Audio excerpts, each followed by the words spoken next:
여러분 재수. 네, 이번 시간에도 우리가 1차 방정식 시리즈를 이제 이어가게 되는데요. 이번 시간에 아주 특별하게 특별편을 잡아서 1차 방정식에 대한 모든 것을 한번 알아보도록 하겠습니다. 와, 네, 일단 우리가 1차 방정식을 배우기 전에 이 1차 방정식이 왜 배우는지 한번 알아볼 건데요. 1차 방정식이라면요, 우리가 따로 이제 생활 속에서는 그렇게 쓰지는 않은 것 같아요. 근데 이 개념을 배우는 이유가 따로 있어요. 알아야 하는 이유도 있지만 이제 따로 이제 나중에 시험에 많이 나오고 라고 많이 나온다고 하더라고요. 그래가지고 이번 시간 한번 우리가 1차 방정식 한번 배워볼 건데요. 1차 방정식을 배우면서 한 8개 정도 배웁니다. 그래서 조금 오래 걸릴 수도 있어요. 그래서 집중하셔야 합니다. 네, 그러면 한번 1차 방정식 시작해 보도록 하겠습니다. 자, 그러면 이제 등식부터 시작할 건데요. 자, 첫 번째 등식. 자, 이 등식이란 건요, 우리가 전에도 많이 배웠겠지만 이 등식이란 건요,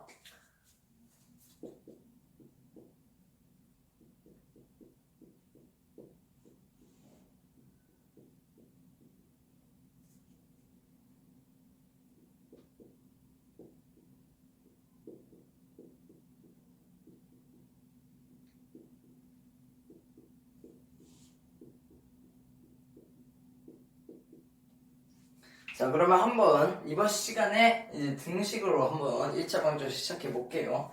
자, 일단 등식이란 건요, 등식은 는, 그래서 즉 는은 이제 뭔가 같다는 뜻이죠. 뭔가 같은데 어떤 걸 이제 는을 기준으로 양쪽에 뭐가 같다? 항이 같다. 그래서 좌변, 우변. 이거는 이제 나중에 또 알려드리도록 하겠습니다. 좌변, 우변. 그냥 여기서 알려드리겠군요. 좌변, 우변. 자, 왼쪽에 있는 거는 왼좌해서 좌변이 있고, 자, 그러면 오른쪽에는 오른우해서 우변이 있는 겁니다. 근데 이 등식이 괜히 등식이 아니죠? 이 는이란 거 무조건 같아야 한다는 뜻입니다. 그래서 주의하셔야 할 거는 이 좌변, 우변 무조건 값이 같아야 합니다. 어떤 문자든 뭐 상수항이든. 그래서 그거 꼭 기억하셔야 합니다. 그리고 두 번째로는 우리가 방정식 배울 거예요. 와, 이 방정식은요, 1차 방정식과 아주 비슷한 건데요. 1차 방정식은 이제 방정식의 일부고, 한번 이 방정식을 한번 배워보도록 하겠습니다. 방정식을 먼저 알아야 1차 방정식을 배우게 될 겁니다. 자, 방정식은요, 이 방정식은요, 일단 두 가지가 들어가요. 등식인데 두 가지가 들어갑니다. 미지수가 들어가고요. 미지수, 그리고 상수항이 들어갑니다. 상수항이 들어가가지고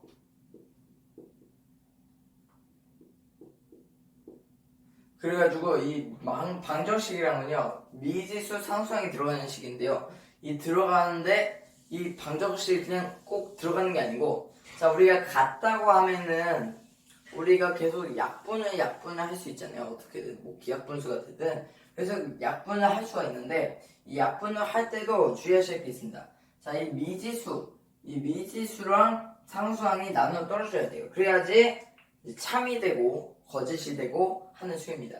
그래서 이 등식과는 살짝 다른 게, 등식은 이제 아예 돼야지만, 아예 그냥 양쪽이 똑같아야지만, 이 방정식은 어떤 값을 넣어서 어떻게 참이 되든 참이 되나 아니면 거짓이 되나를 알아내는 수예요. 그래서 이 방정식 한번 배워볼까요? 세 번째로는 항등식 배울 건데, 이 항등식도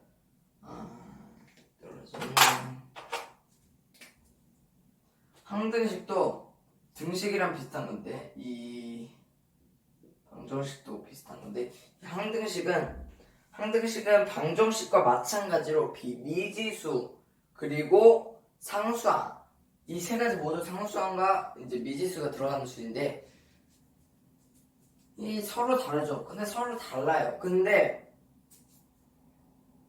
항등식은 제 이 둘 중에서 비슷한 게 있어요. 제일 비슷한 게 있는데 그 비슷한 게 방정식입니다.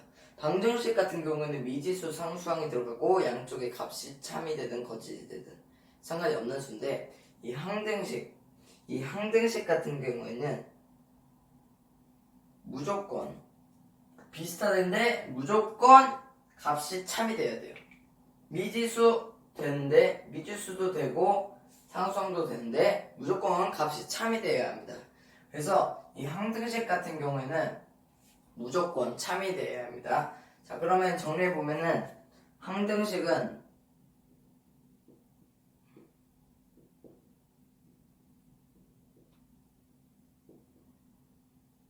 방정식과 마찬가지로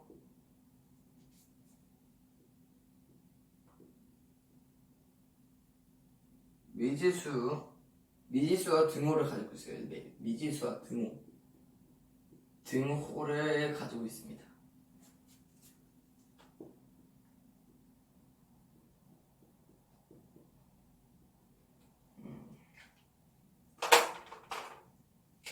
가지고 있는데 이 무조건 제일 중요한 키포인트는 어떤 값을 넣어도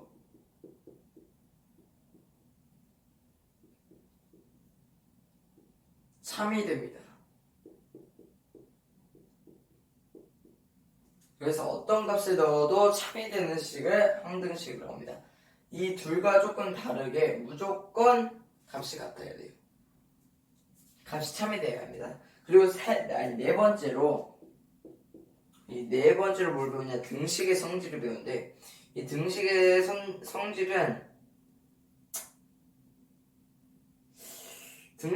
같은 경우에는 우리가 따로 개념 정리 이제 쓰진 않을 거고 그냥 따로 설명해 드리도록 하겠습니다. 자, 등식의 성질 같은 경우는 우리 등식 같은 경우에는 는이잖아요. 는. 그리고 예를 들어서 x는 1이다요. 근데 이 등식을 우리가 어떨 때는 이걸 부풀려야 되겠어요. 그래서 약간 더 커져야 할 필요가 있습니다. 그때는 어떻게 하냐? 양쪽에 이 양변에 이 좌변과 우변에 이 는을 기준으로 좌변과 우변에 똑같은 수를 곱하거나 나누는 겁니다. 그래서 여기서 제가 만약에 저는 2x는 이게 필요합니다. 그러면 여기 x에도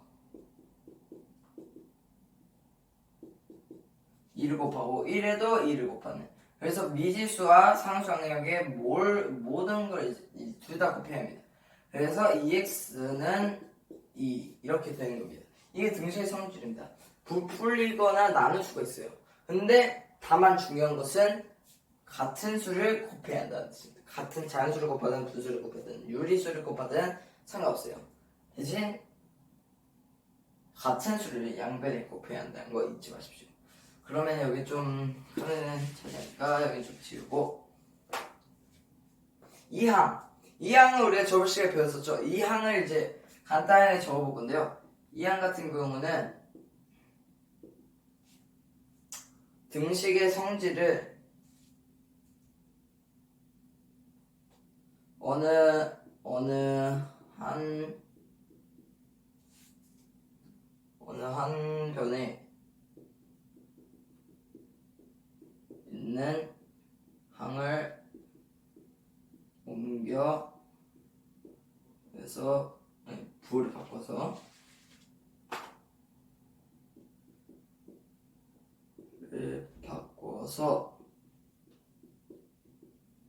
이동시키는 방법 해가지고, 이 항 같은 경우에는 어떨 때 쓰이냐면요, 는이 있어요. 는이 있고 우리가 2a 플러스 1은 10이라고 칩시다. 자, 근데 우리가 여기서 아니다, 2 플러스 1은 2라고 봅시다. 근데 우리가 제가 구하고 싶은 건데 a의 값이에요. 근데 이 a의 값을 이 상태로 구할 수가 없어요. 그러면 이 항이라는 걸 쓸 건데, 이 항에서 중요한 거는 이 좌변에는 문자가 있어야 돼요. 꼭 문자만 있어야 돼요. 대신 문자의 개수도 포함해서 문자의 개수와 문자만 좌변에 있는 겁니다. 그래서 이 A 같은 경우에 좌변에 있는 거죠. 그리고 이런 상수항 같은 경우에는 우변으로 갑니다. 그래서 이걸 이동시키는데 저번 시간에 배웠다시피 부호를 바꿔서 이동해요. 그래서 부호를 바꾸면 아예 정반대인 역수라고 하기엔 좀 그렇고 이 역부호를 바꿔서 마이너스 2로 바꿉니다. 자, 그러면 2a는 12 빼기 2 해서 2a는 10 해서 a는 이 상태에서 또 구해야 할 게 있는데요.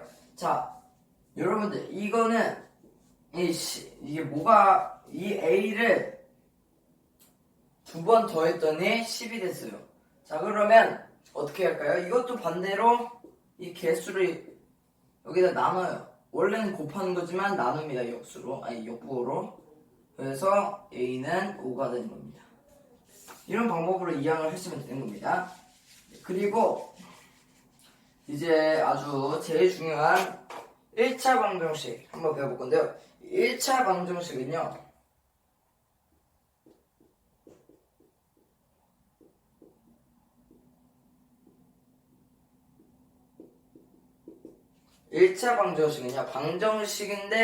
방정식은 방정식인데 이 방정식으로 방정식에 포함되는 1차 방정식. 그러니까 방정식에 1차 방정식이 포함되는 거예요. 그래서 같은 방정식인데 이 방정식은 여러 종류가 있어요. 1차 방정식, 2차 방정식, 3차 방정식, 무슨 몇 차 방정식이든 상관이 없지만 그것도 다 방정식에 포함되는 거예요. 근데 1차 방정식 같은 거는 이제 제일 기본적으로 1차 방정식인데 우리 1차가 뭐죠? 1차 우리 차수 저번에 설명해 드렸죠? 네, 차수는요 그러니까 문자를 몇 번 곱했는지를 나타내는 수예요. 근데 이 차수가 1이에요. 차수가 1인 방정식이라고 하면 1차 방정식 x를 몇 번 곱했는지를 하면 한 번밖에 안 곱한 방정식을 1차 방정식이라고 합니다. 문자를 한 번밖에 아예 곱하지 않는 거죠. 한 번밖에 곱하지 않은 수. 곱한.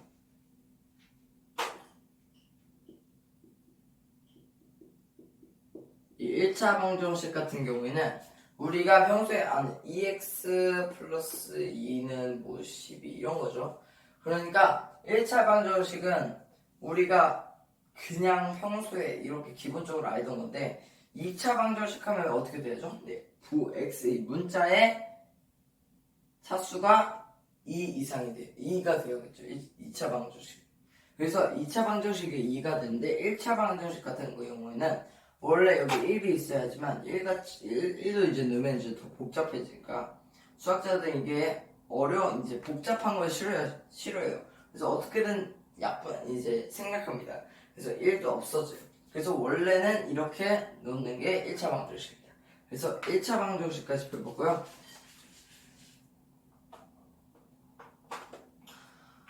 그리고 이제 우리가 1차 방정식의 해를 구할 건데요. 1차 방정식의 해 같은 경우에는 그냥 1차 방정식에 포함하겠습니다. 자, 1차 방정식의 해. 1차 방정식 해라는 말은 뭘까요? 해? 우리가 보는 선 이런 거 아닙니다. 그래서 이 해 같은 경우는 값을 말하는 거예요. 값. 우리가 말하는 값을 이제 해라고 하는데 1차 방정식의 해 하면 1차 방정식의 값. 근데 이 값도 그냥 우리가 평소에 하는 값이 아니고요. 이 x 그러니까 문자의 값을 나타내는 것을 해라고 합니다. 그래서 1차 방정식의 해를 구하라 하면 x의 값을 그러니까 문자의 값을 구하라 하는 거랑 똑같은 겁니다. 그래서 우리가 뭐 2a 플러스 2는 12 했을 때 우리 a의 값을 구하라 1차 방정식의 해를 구하라는 똑같은 말입니다. 근데 웬만하면 해라고 쓰는 게 좋죠. 자, 그러면 해 같은 경우에는 우리가 아까랑 똑같이 2 플러스 12. 이항 해야겠죠? 그러면 2a는 여기다 두고 해서 10. 그러면 나눠서 a는 5. 그러면 이 1차 방정식 해는 뭐냐 이렇게 물으면 어떻게 해야죠? 네, 틀리면 안 되죠? 네, 1차 방정식 해는 5입니다 라고 하면 맞는 겁니다. 그래서 한번 1차 방정식 해까지 배워봤고요. 이번 시간 우리가 총 5개를 배워봤는데요. 총 6개죠? 총 6개를 배워봤는데요. 이 총 6개 이제 특별편 1차 방정식 이렇게 6개를 나란히 다 배워봤습니다. 그래서 우리가 이 1차 방정식 같은 경우는 이제 마이스 이제 시험에도 많이 쓰이고 이제 워낙 어려운 개념이다 보니까 이제 나중에는 2차 방정식, 3차 방정식 이런 것도 다 쓰이고 다른 개념에도 응용될 수 있기 때문에 이런 개념은 아주 주의 깊게 배우셔야 합니다. 그래서 이번 시간엔 특별편 1차 방정식 배워봤고요. 이제 다음 시간엔 새로운 주제로 그리고 새로운 특별편으로 돌아오도록 하겠습니다. 지금까지 시청해주셔서 감사합니다.